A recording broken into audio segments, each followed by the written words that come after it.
may, because in the scientific experiments that have been done based on what's called the Declaration of Helsinki, which allows us only to test people to protect their own health, it hasn't shown very much at all. But perhaps this is not factual with what's happening with the athlete, because they're taking many times this dose. Powerlifting in particular take perhaps 10 to 30 times per day the recommended dosage of them. Would you say that there are people in this village right now who take anabolic steroids? Well, if they are, they're going to be picked up in the doping commission unless there are any holes in the anabolic steroid testing system that they've developed here, and I hope there aren't. How about masculine hormones? Well, certainly there will be people right this minute or in this last hour who've been taking them, because they cannot be separated from the normally produced male hormone, testosterone. And so when people have to stop taking anabolic steroids because they'll be detected and therefore disqualified, they can get something like the same effect, not quite as good, from the synthetic hormone testosterone. And what will be the effect of these two drugs in the individual, in a woman, for example? In a woman, well, certainly there are distinctive differences from perhaps a man, because there will be some mascularizing effects, which is with reduction of fat, perhaps increase in muscle. In other words, a different relationship between muscle to fat, a reduction therefore in that relationship. Furthermore, there will be perhaps a deepening of the voice, growth of hair, and probably reduction of breast size. Now, speaking of a specific situation now, a lot has been said about the East German girls swimming team. Now, you have had the opportunity to be close to these swimmers. Do you think that their muscle development and their tone of voice and other characteristics indicate any abnormality?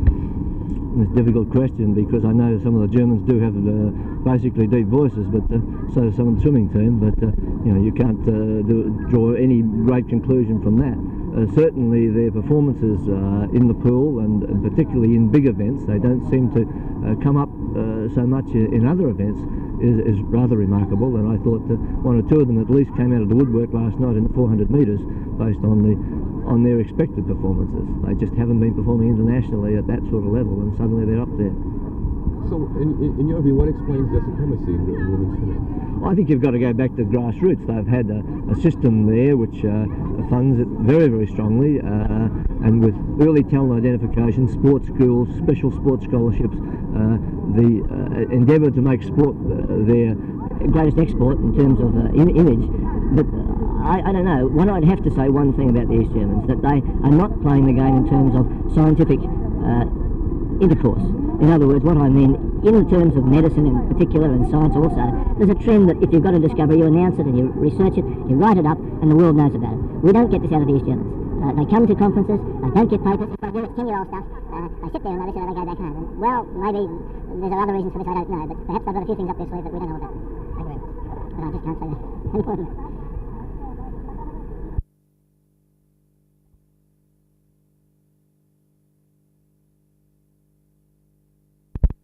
The question your question you wanted to ask was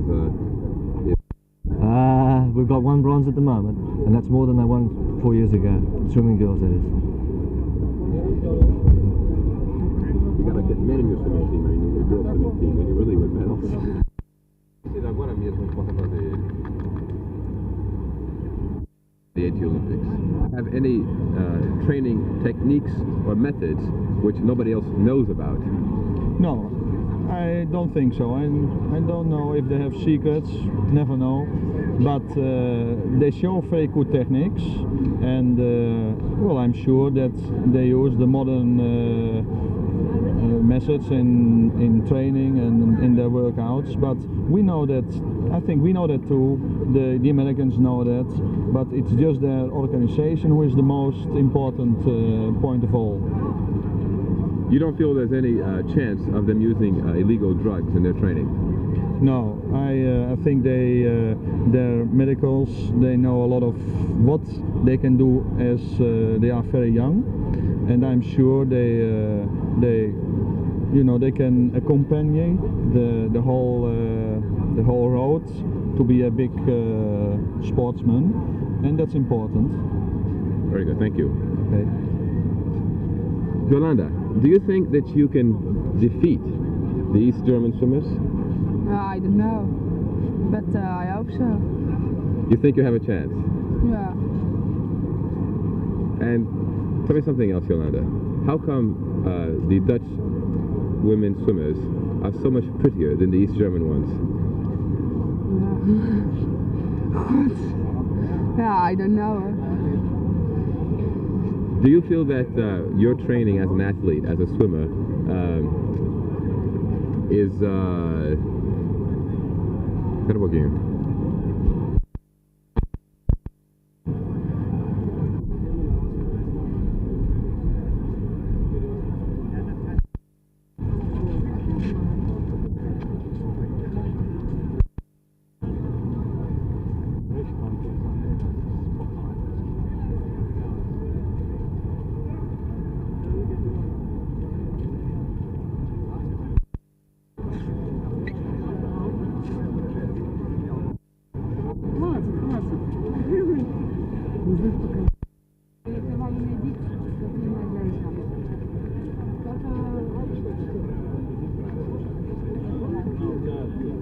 So then you tell him to